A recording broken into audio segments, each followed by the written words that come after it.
Thank you so much, Nana Ama, for joining our podcast today. You are welcome to today's discussion. Thank you. I'm happy to be here also. That's great. Okay, so before we get into today's discussion, can you briefly give us an overview of your thoughts on what the SDG4 is, the education setting in Ghana, and its impact on it? Well, I'd say that, so in terms of my thoughts on SDG4 in Ghana, I'd say that there's a lot of collaboration. There's a lot of actors, in the space really trying to support the work of the government in, helping Ghana achieve, or, of course, evidently we're not going to get there by 2030, but at least make good headway on, meeting the different targets under SDG4. And so I'd say that it's really great to see, like different initiatives, different programs, different energies, working together to support the government. So it's not solely the work of the government in, getting us there, but it's sort of, there seems to be an all hands on deck approach, which is great to see and which should be encouraged. All right, that's great. I really love the thoughts on everything being on all hands on deck, which means that it has to be something transformative. And I see that you are into transformative impact in education. What motivated you to go into transformative education sector? I'll say that yes. I don't know if I have this very radical thing that happened, but it's sort of my collective experiences, my lived experiences, and where I found myself at different places. At different points in time, which sort of accumulated to get me here. And so far, since school, I have only really worked in the education sector. All of my work experience is in education, and so it was almost like by default, I found myself here. But as I worked, in the education sector and and just by experience, and currently I live in Tamale in Ghana.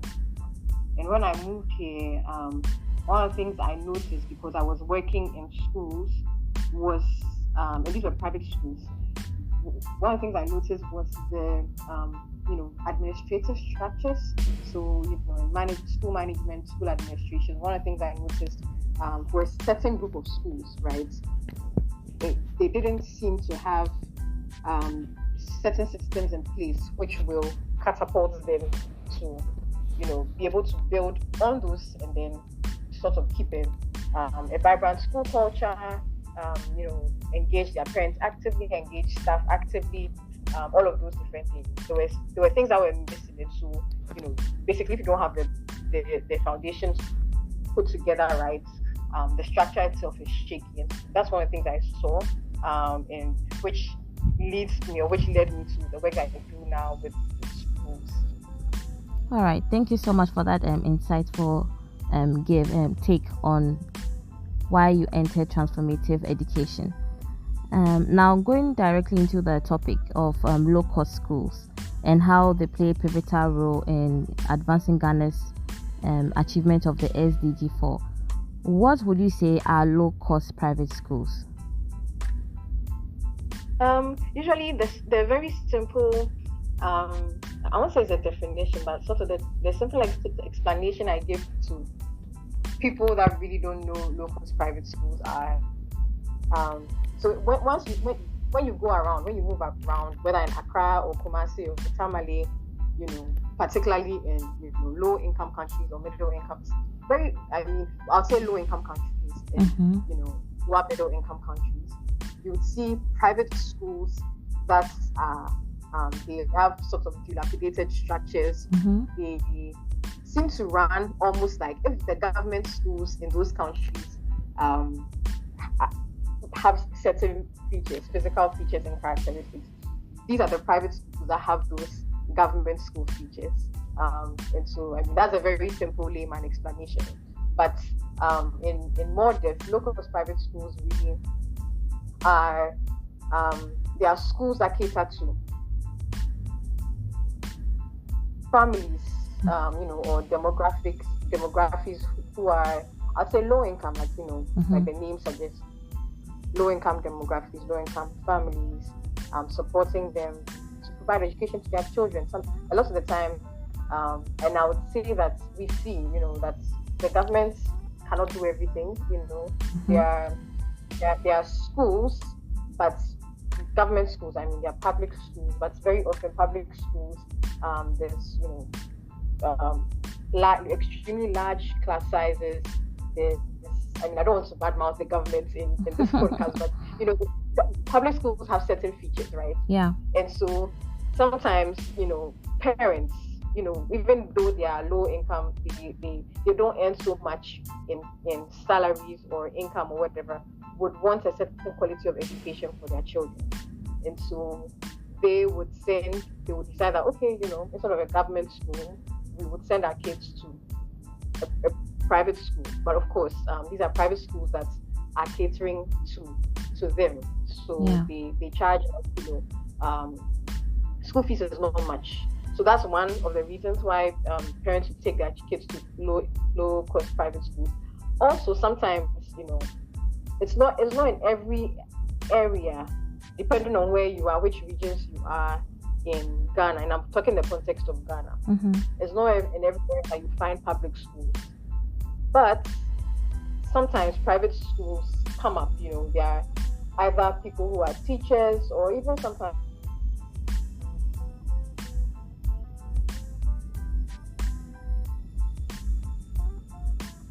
there's no early childhood center.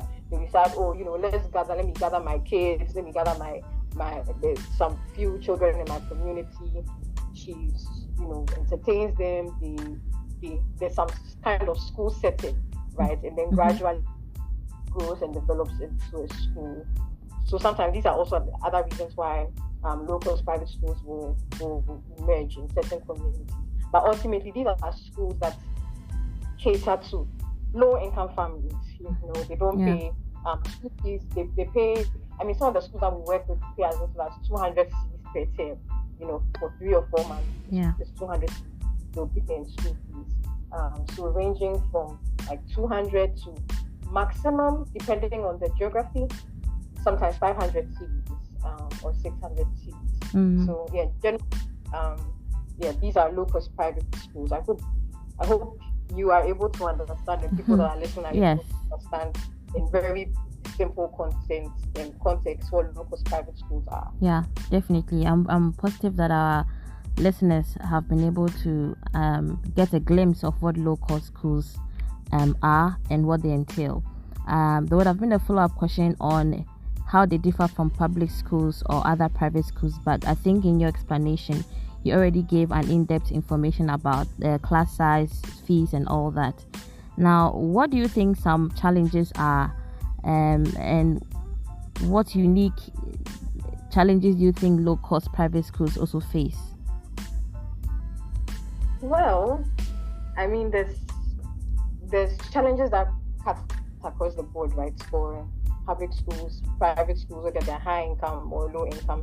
But I would say that one of the main challenges, or I would say some, not just stating one, but challenges that are peculiar to low-cost private schools are really their resource constraints. They are extremely tight on budgets, and that also is because a lot of the time their only source of financing or funding is school fees, right? There are some high middle income schools that have their only source of funding as school fees, but I mean, because of maybe the amounts they charge in fees,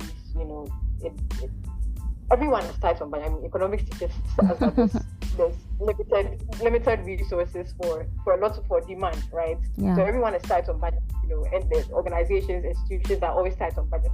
But low-cost private schools seem to, and every time I visit, sorry that I digress a little, every time I visit, our partner schools, I'm constantly fascinated by how much they are doing with so little. So, of course, like I give the example, there are schools that are charging 200 cedis for four, what's it called? Over 3 to 4 months of academic learning, right? And you can imagine 200 cedis and with a school population of maybe 150 students or maximum 200 students. That's about what I think 40. I'm not good at math, but like 40,000 cedis in a term. There's monthly salaries that they have to pay. So I come again to one of the challenges they face in school fee collection, right? A lot of the time, local private schools, some of our partner schools have as little as like 30 to 40% of school fee. They have a 30 to 40% school fee collection rate, right? And so you can imagine out of the 40,000, now you are actually getting around 10 to 15,000 over 3 to 4 months, right? And out of that money which you are able to get from parents, you have to pay salaries.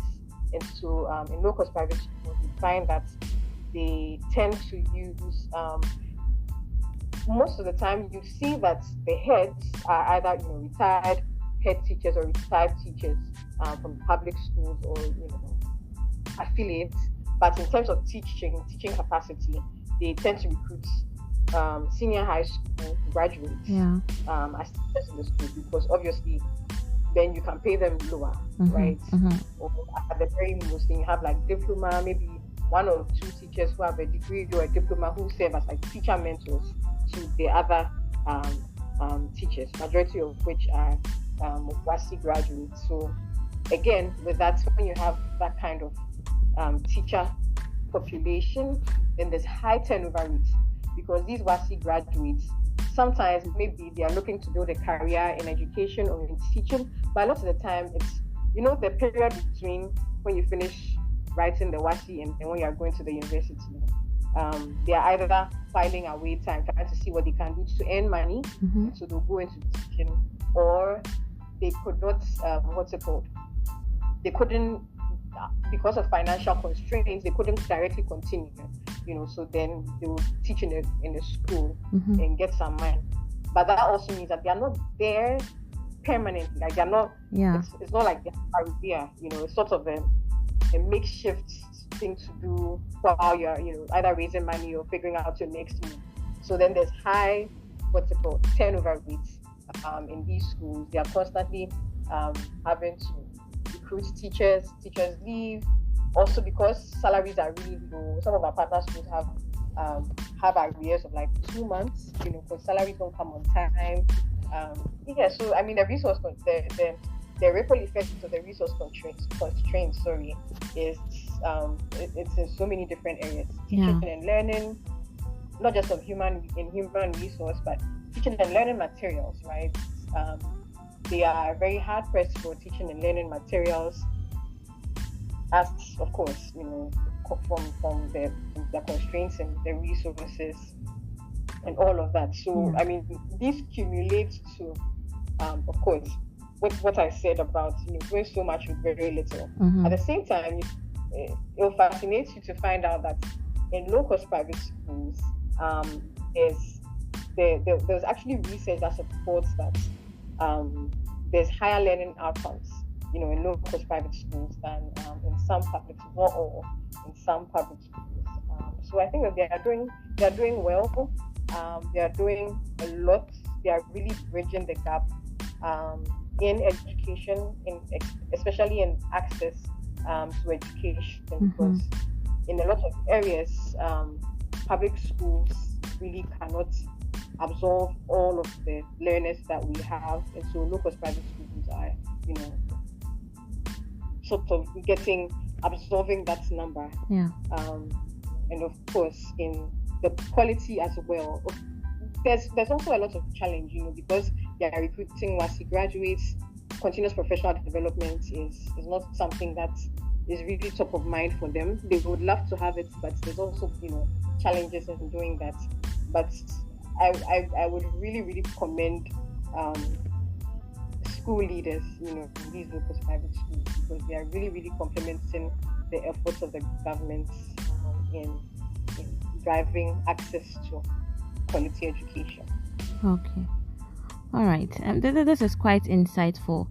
Now you have been able to give us first-hand information about some of the unique challenges that these low-cost private schools have in terms of payment of school fees from parents, and also how to even pay salaries of teachers, keeping in mind the type of teachers that are hired to work in such institutions.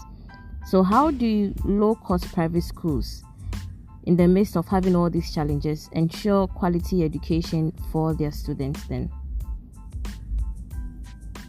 Yeah, I would say that, inherently, right, the low-cost private schools are, because they're private schools, it's a business, right? Yeah. And so, of course, there's a business, then there's competition. So there's parents, there's families, you're competing with other low-cost private schools and even, government schools for the attention of parents. And so it's really one thing that they try, even with the limited resources, to do, right? Basically making sure that even though there's limited resources, there's, all these constraints, they are providing some kind of quality education. And so I spoke initially about continuous professional development. Even though this is not a constant, we not find it, if I have to compare to like the middle income schools, the high income private schools, where there's routine continuous professional development. Maybe at the beginning of every academic year, there's some kind of workshop or training in the middle of the school term. There's even dedicated staff in whose responsibilities are on the continuous professional development of teachers. Local private schools don't have that, but they do make the attempt to engage, to build the capacity of their teachers, so that their teachers are able to, provide that kind of quality teaching and learning environment. Yeah. Right. They are using good classroom methodologies, good teaching methodologies in their schools. One other thing about low-cost private schools, the number of them, is that they have really small class sizes. So of course, I mean, it's not intentional. I don't think that for a lot of these schools, they actually purpose that they have small class sizes. But consequently, they do have smaller class sizes. So there's more engagement, with teachers and students. For a lot of them also, there's some way that they really try to engage with parents, to support that teaching and learning process that happens in their schools. And from the side of an organization that works with them, I'd say that they are very collaborative, right? They acknowledge their constraints, and so they are very, open to learning. And then again, this may not be across the board, but yes, from my experience, working with such schools, they are very open to learning. They acknowledge their challenges, their constraints, and they are really open to different ways to improve the learning environment of students in their schools. And I would say that for a lot of these school leaders, the low-cost private schools, what I see, obviously because there's not a lot of profits in that sector, what I see is they are really just individuals who are driven, who are concerned about education, quality of education, access to education, for all children. And so it's not even really about profit and making money from their schools, but really just providing an environment where students can learn, right? One of our partner schools, for instance, she unfortunately had her school closed down at the beginning of the year, but for someone like her, hearing her story, how she set up the school, it wasn't even her who set up the school, it was her friend. Her friend had to relocate, and so she just felt like, where are all these kids going to go? And she had at the time when her school was running, she had a good majority of foster kids, in her school. So these were kids obviously who were not going to be able to pay fees, but just feeling that these children need education, right? Education in a community where there's the government school is, quite a distance away, right? And so bridging that gap. And so they are really collaborative, really open to learning and improving the standards and quality in their schools. Okay. So obviously parents have the intention to usually send their students or their kids to low-cost private schools, mainly because of these benefits, and as it's a better option compared to the government schools. So with these low-cost schools, what impact do they have when it comes to bridging that education gap between the rural areas and then urban areas of Ghana? I would say that if we had a situation where there were no low-cost private schools in Ghana, there would be so many kids out of school. Like they will be really great. There'll be a good number of children, school going children of school going age out of school. So that's alone is I would say is testament to the gap that they are bridging in education. In urban, again, so I live in Tamale, and the schools I've worked in schools in northern Ghana. So a lot of what I say will be in the context of schools in northern Ghana. But even in Tamale, right, which is more, it's not a rural. Tamale is not a rural area, right? Even in Tamale, there's how do I put it? You won't find public schools everywhere, right? And so these private schools are doing that. And there's also a lot of there's research showing that in these low-cost private schools, right, because there's supervision, right, there's teacher attendance rates are high than in public schools, and so in these schools also there's some kind of intentionality in what they are doing. Of course, yes, it's a business, and so they need to provide quality education so that they are able to say that, we have 100% pass rates or whatever. But there's actually intentionality in making sure that their schools are run effectively, that there's quality teaching and learning going on in the classrooms, that their teachers are attending classes, are teaching students in a certain way. Although they may not always have the knowledge and skills to be able to do this effectively, it's done in some way. There's that thought on how to do that in their school settings. Okay, so some of these low cost schools obviously try their best to bridge as much gap as they can, and also give good education opportunities to parents who prefer their children to be in private schools as opposed to public schools. So when it comes to bridging the education gap, we know that inclusion is very important in the education sector. So do local schools also help in promoting inclusive education and equitable education in Ghana? I would say for the most part, again, although these schools may not always have the best, may not always use the best approaches and the best techniques, right? They do provide that environment where, of course, they have smaller class sizes, right? So learners are more, if you have, there's very few of our low-cost private school partners who, I would say, in fact, there's none actually who don't have, special needs students in their schools, right? They are actually open to having special needs students in their schools. And one of them, so I gave the example of our partner school who, had a majority of students being foster kids, right? This is a setting where, of course, championing inclusivity and equity, in education.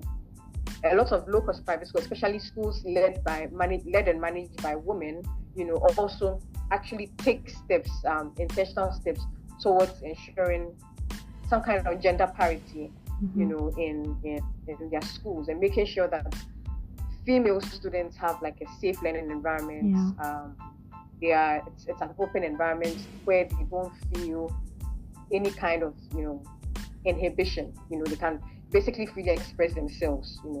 They promote school leadership in female school leadership in their schools and all of those things. So I would say that there's again, it's not, you won't find the best approaches, right? So like the textbook approaches, the well researched, well thought to techniques and approaches, but they do make the efforts to incorporate inclusivity and equity in their schools as much as they can.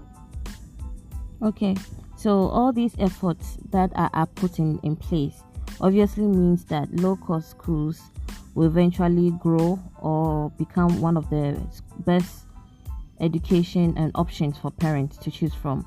So in the long term, how do you think the growth of low-cost schools can help the Ghanaian society? Or what do you think the long-term implications of growth for low-cost schools will be in Ghana?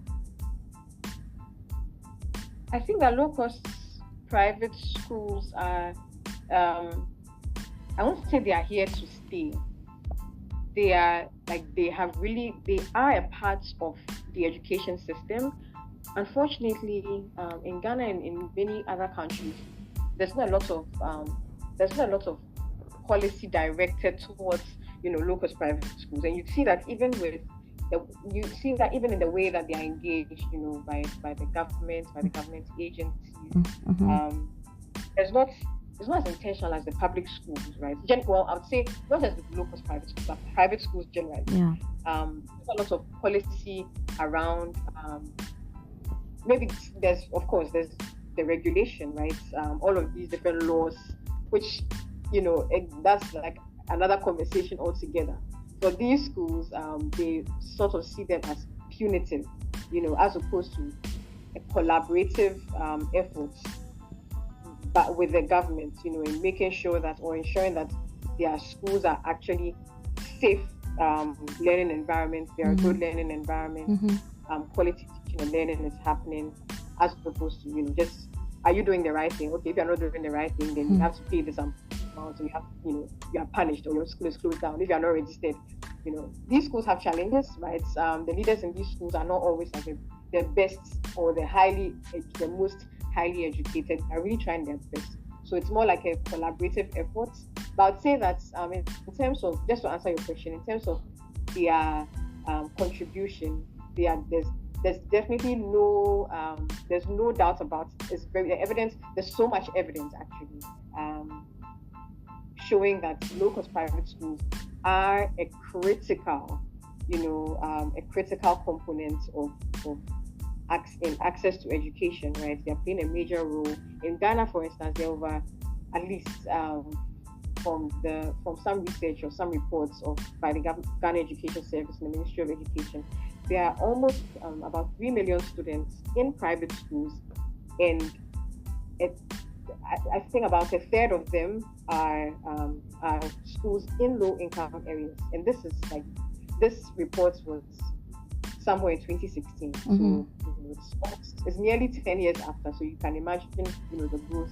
And these schools are the fastest growing schools, not just in Ghana, but across low and middle income countries. These are the fastest growing schools across the board. And so I think that a lot of attention needs to go there, some intentionality on policies, especially on engaging them, and making sure that they are providing, these schools are providing the right systems, support also in teacher development, support in infrastructure in these schools, and making sure that they are really, their work is being complemented. They are not alone. You can imagine having not just a business, but you can just imagine taking an initiative, and you are alone in that endeavor. It can be a lot of work. It can be very stressful. But then if there's a lot of collaboration, a lot of support, there's that community, then it makes the load easier, and that's really what local private schools need. Because, like I said, they they are undeniably a part of our education system, not just in Ghana, but really across the world. And we need to acknowledge that. The governments need to acknowledge that. Organizations need to acknowledge that, and even corporate institutions need to acknowledge that, and also direct some of their corporate social responsibilities towards these schools. The government schools, they are great, of course. They are contributing. They are the. I mean, those are schools that are run and managed by the government, right? But these schools also need a lot of support. And sadly, I would say that you don't see, apart from organizations that work directly with low-cost private schools, you hardly find corporate social responsibility even directed towards these schools. Okay. I was just about to ask that question pertaining to the government, because from your submission we can deduce that the low-cost private schools are individually owned by private individuals or families, and that obviously I think I agree with you that governments need to support and also regulate the operations of these low-cost private schools in Ghana. Now, for us to wrap up everything or try to understand fully, what can, let's say, other countries learn from Ghana's experience with low-cost private schools and advancing the sustainable development goal that the UN has ahead? Do you think other countries can learn something from Ghana when it comes to how low-cost schools are operating here?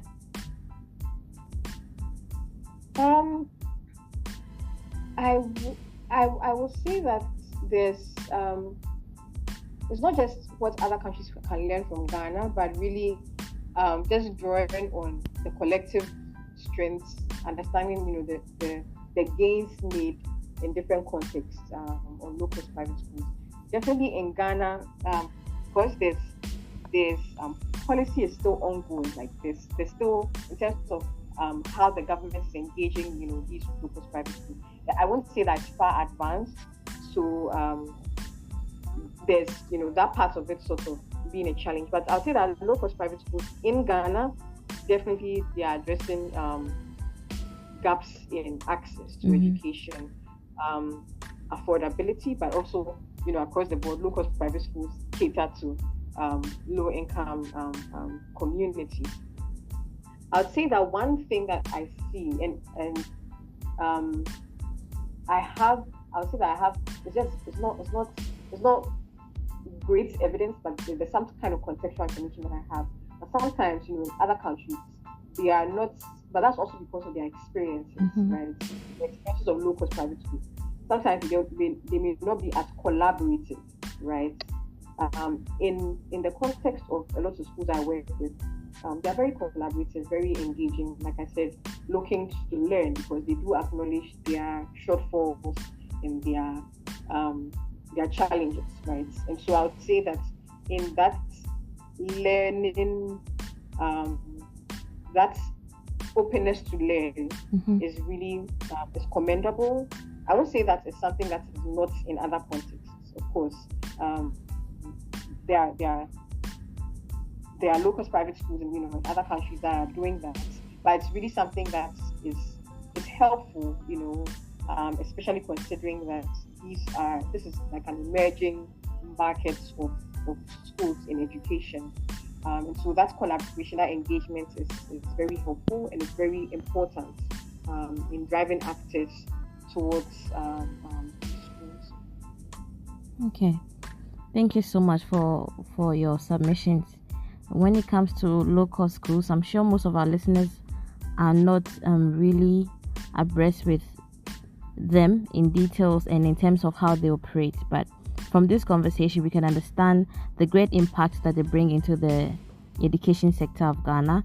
And we are very happy to have you here to dissect and help us understand what low-cost schools are, low-cost private schools are, and how they benefit students, parents, and even the society in general, including how they also work with other organizations and even the government to provide a good and sustainable education for both students in the rural and urban areas.